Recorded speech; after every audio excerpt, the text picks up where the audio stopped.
Magali Barthès vous présente Espace Méditerranée. Aujourd'hui dans l'émission Méditerranée, je vous propose d'écouter la version longue de l'interview de François Missen, mémoire vivante du journalisme. Après avoir débuté dans le journalisme sportif, c'est en enquêtant sur la French Connection qu'il a acquis une notoriété dans la presse internationale. Il est le seul journaliste au monde à avoir obtenu le prix Pulitzer et le prix Albert Londres et il vit en Provence aujourd'hui. Ancien correspondant de guerre, il est encore aujourd'hui à l'affût de l'information et j'ai l'honneur d'être aux côtés de François Missen. Bonjour à vous. Bonjour, je tiens à une petite rectification. J'ai eu le prix Pulitzer mais en collaboration. Je ne suis pas tout seul, c'est avec le journal Newsday, c'est-à-dire qu'on est 18 journalistes qui sommes collaborateurs. Alors c'est votre frère qui vous a ouvert les portes du journalisme et ma première curiosité est de vous demander comment devient-on François Missen ? On devient François Missen en changeant de mon nom. J'ai pris un pseudonyme parce que j'étais d'abord journaliste sportif après avoir travaillé à la correction du journal Le Provençal et très rapidement ça me fatiguait à la fois la correction et je faisais ça pour payer mes études dentaires. Puis j'ai arrêté là, je suis devenu journaliste sportif et là je rendais compte du football, Marseille bien entendu, l'OM, le cyclisme, etc. Seulement j'avais une vie disons un peu dissolue. À Marseille, on faisait beaucoup la fête avec mon cher ami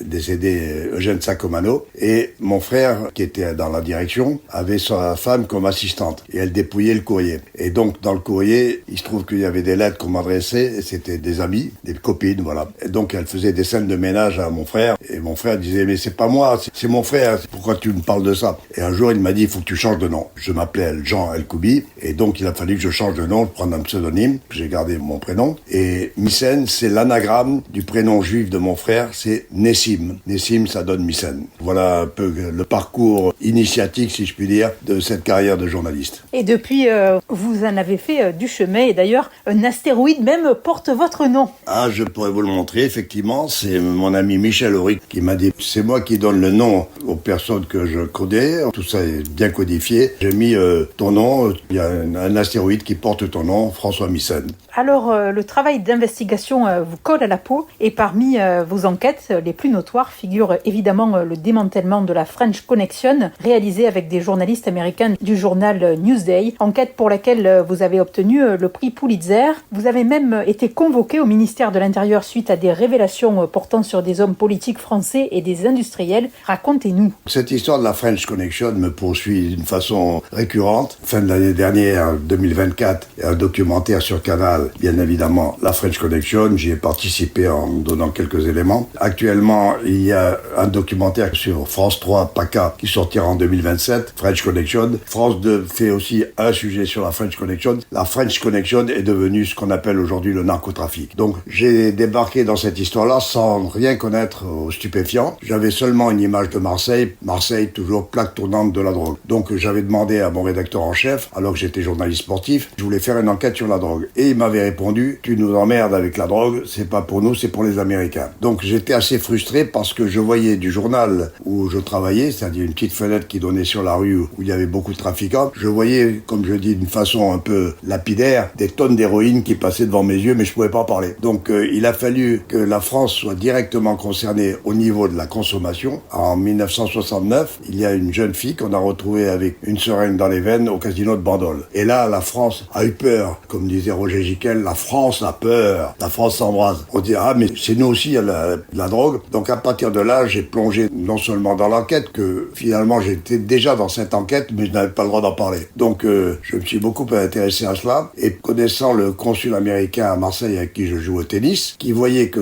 tous les jours dans le journal, il y avait des cadavres qu'on ramassait dans la rue, il me dit, si tu veux, je te fais rencontrer un personnage important qui est le patron du bureau des narcotiques à Paris, John Cusack, et qui va te faire des révélations sans doute sur ce qu'il pense faire. Donc j'ai rencontré Cusack, on a fait un deal. Mais un deal pas sur la drogue, ni acheté, ni vendeur. Le mot n'était pas à la mode à l'époque. Il m'a dit, écoutez, François, je vais vous faire des révélations, je portais des accusations assez graves. Moi, on va m'expulser. Vous, je dirais que je vous ai jamais rencontré. L'essentiel, c'est qu'on mette les pieds dans le plat. Une fois que le scandale arrivera dans les médias, on se retrouve à Washington et on sabre le champagne ensemble parce qu'on aura réussi à mettre les pieds dans le plat. Donc c'est à partir de là, finalement, que j'ai beaucoup travaillé sur l'enquête, à la fois pour mon journal Le Provençal, mais japonaises aussi, pour RTL, dont j'étais le correspondant dans le Midi, et aussi avec les Américains, à qui je donnais quelques tuyaux que je connaissais sur Marseille. Donc c'est ce qui m'a amené à cette enquête. On parle d'investigation, mais je pense le mot d'investigation pour un journaliste, pour moi, comme correspondant de guerre, ne correspond pas véritablement à ce qu'est la fonction d'un journaliste. N'importe quel journaliste débutant fait de l'investigation. L'investigation, c'est passer du temps. Éventuellement, quand on me parle de correspondant de guerre, j'ai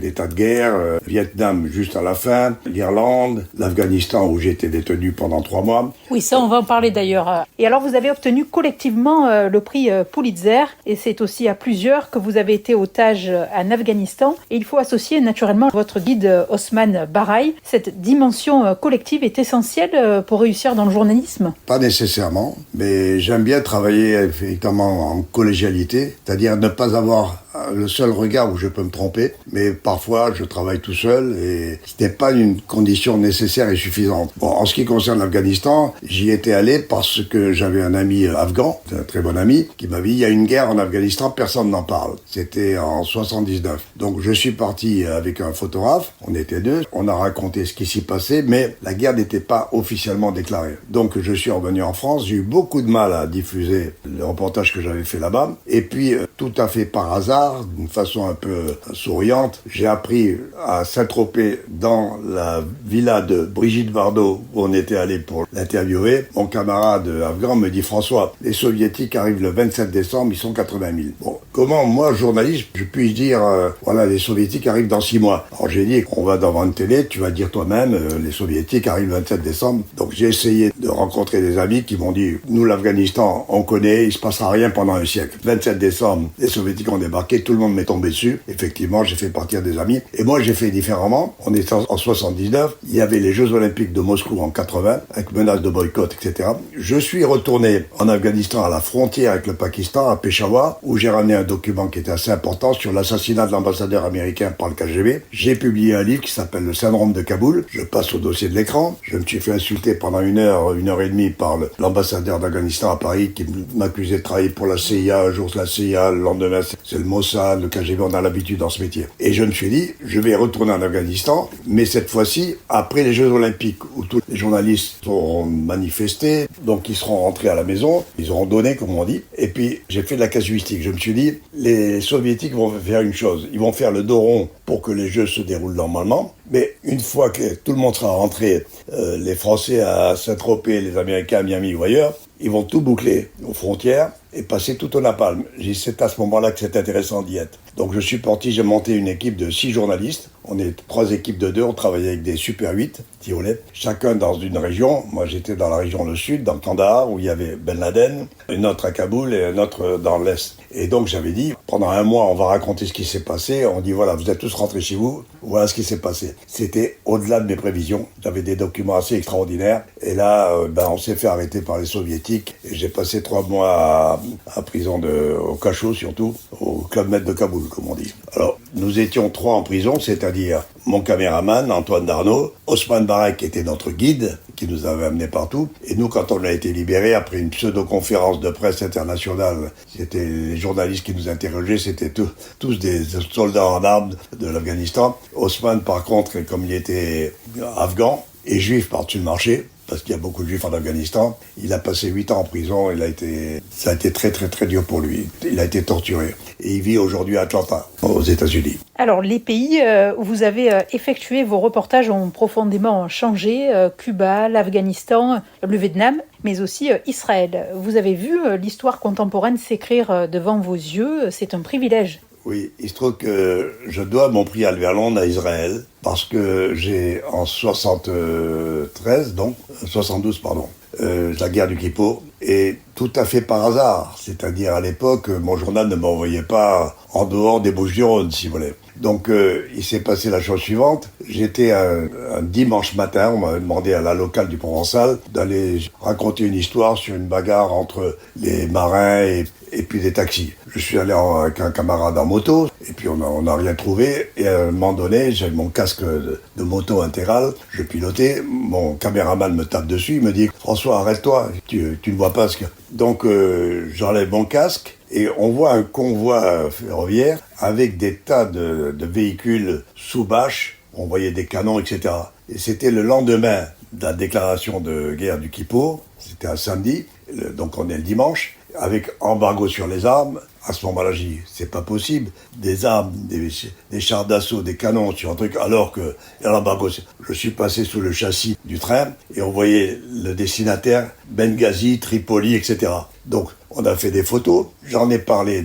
Mon rédacteur en chef me dit, bon, au Coco, quand quelqu'un vous dit Coco, ça veut dire que ça va, il a l'impression d'être un grand journaliste, mais c'est-à-dire que il vaut mieux s'adresser à quelqu'un d'autre, quoi. C'est pas important. Et le lundi matin, il y a Gaston Defer, qui était mon patron du journal, qui défilait sur la Canebière, justement en soutien d'Israël. Je vais le voir, j'ai dit, sur la Canebière, j'ai dit, monsieur, j'aurais quelque chose à vous montrer. Il dit, viens me voir à la mairie. Je suis à la mairie, je lui ai montré les photos. Et pourquoi c'est pas sorti? Je lui ai dit, monsieur, mettez-vous en rapport avec le rédacteur chef, etc. Donc ces photos ont fait le tour du monde, parce que c'était le lendemain de la guerre. Et donc, immédiatement, on m'a envoyé en Israël pour que je puisse raconter ce qui s'y passait. Donc, j'ai eu la chance de travailler en Israël. C'est formidable, c'est un petit pays. Donc, qu'on aille nord ou sud, il fallait transmettre à Tel Aviv, au Bet Sokolov, comme on dit. Et donc, ça a été, je crois, sur 18 jours, 18 reportages. Et c'est avec ceci que j'ai eu le prix Albert Londres, avec une part de ce marché. Il faut avoir beaucoup de chance dans ce métier. Je pense qu'il faut avoir davantage de chance que de talent, la plupart du temps. Je revenais du Sinaï, où on se faisait bombarder.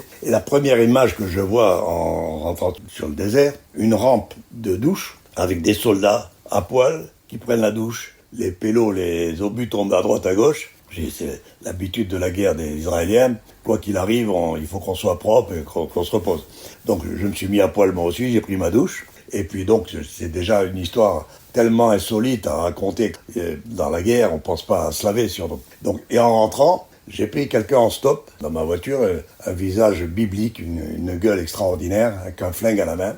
Et il me demande, est-ce que vous me ramener à Tel Aviv, doucement s'il vous plaît, parce que je tiens à voir ma famille encore vivante, je dois retourner dans le canal tout de suite après.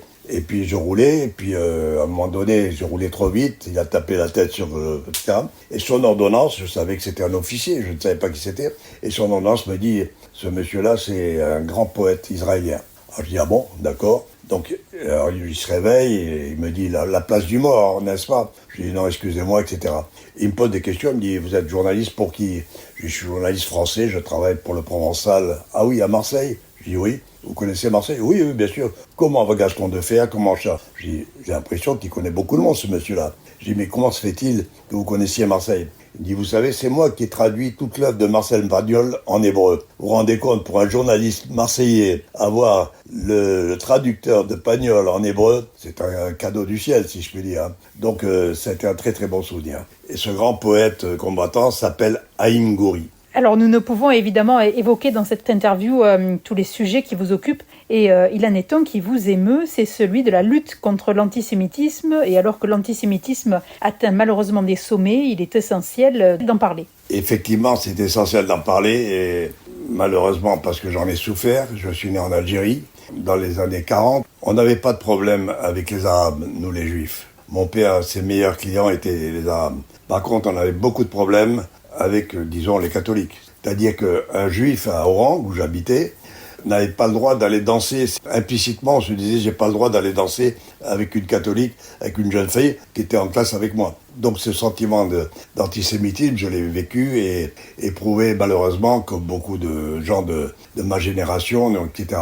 Et donc, c'est ce que je raconte dans l'un de mes livres, c'est-à-dire que mon père était un héros de la guerre de 14, trépané de guerre. Il avait un trou dans la tête parce qu'il avait reçu un obus. Mon père, en 40, il y a les lois juives, l'abrogation du décret Crémieux. C'est-à-dire que pendant 3 ans, je n'étais plus français. J'étais juif, je ne savais pas ce que j'étais. Et on m'a gardé au lycée, mais mon frère aîné, qui est décédé il y a maintenant une trentaine d'années, mon frère aîné a été viré du lycée parce qu'il était juif. C'est-à-dire que mon père a dit, il ne l'a jamais dit ouvertement. Il m'a dit, mais il ne faut pas écouter les grandes personnes. Et de ce jour-là, je me suis dit, je n'écoute pas les grandes personnes. Et surtout, je ne veux pas m'engager politiquement. J'ai des sympathies pour la gauche, je suis de gauche. Mais je le dis ouvertement, je n'ai jamais voté. On m'a proposé des tas de fois de rentrer dans un parti quelconque, même des médailles, etc. Je refuse. Par contre, je n'oublie pas. Je dis toujours, la mémoire est le meilleur antibiotique contre le racisme et la barbarie. Et la mémoire, j'en ai. C'est bien résumé.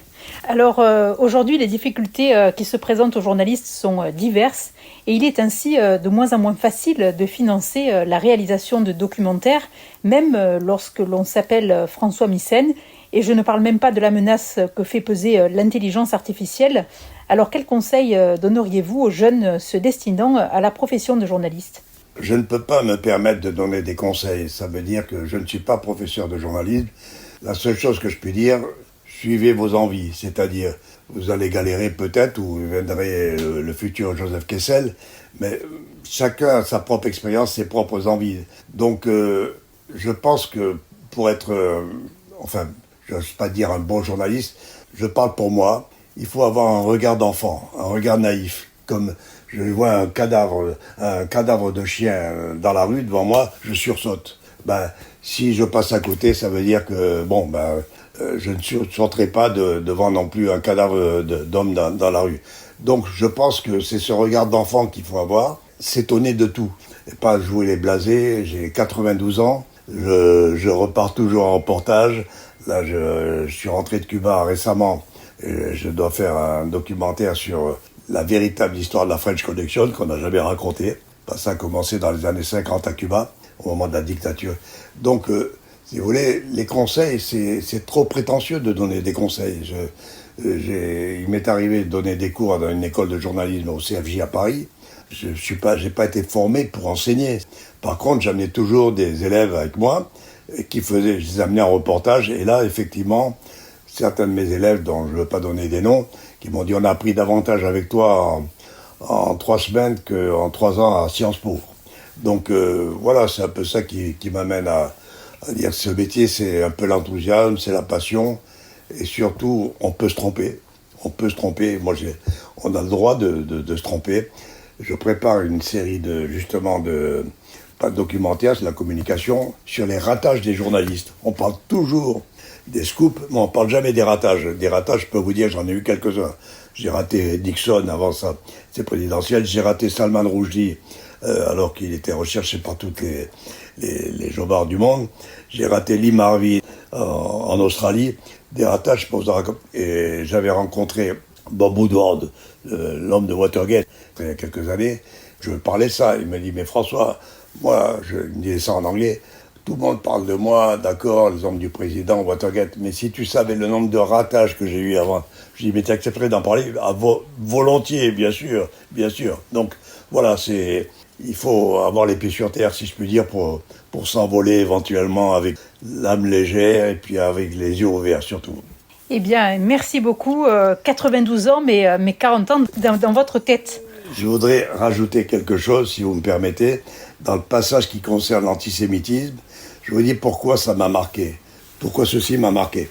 Parce que je l'ai écrit dans le bouquin que je viens de sortir, en vrac. Et voilà ce que j'ai lu, que mon père a eu du mal à s'en remettre. On est en 1940, les lois crétins. C'est-à-dire, mon frère en dehors du lycée, moi à peine toléré, et obligé de chanter Maréchal nous voilà. Vous connaissez un peu. Je n'ai jamais chanté, je faisais semblant de bouger les lèvres. Je dis, faut pas que mon père... Et voilà ce que je lis. La France aux Français, ouvriers, latins, tous debout, battus accepter de subir la domination juive. Lambert, dimanche, à Bastrada, a fait appel aux Juifs pour obtenir la majorité. Lambert, depuis son arrivée à l'hôtel de ville, a mis les services municipaux entre les mains des Juifs.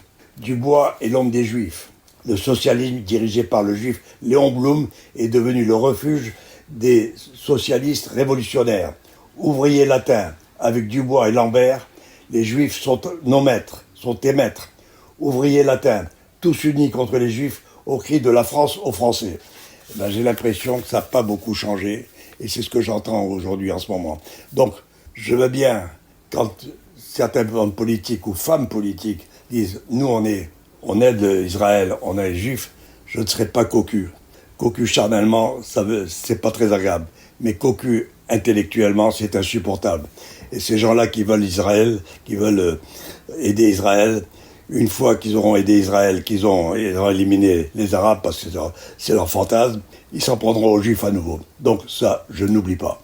Une conclusion en forme d'alerte. Eh bien, merci beaucoup François Missen. Merci de m'avoir accueilli. Magali Barthès vous présente Espace Méditerranée.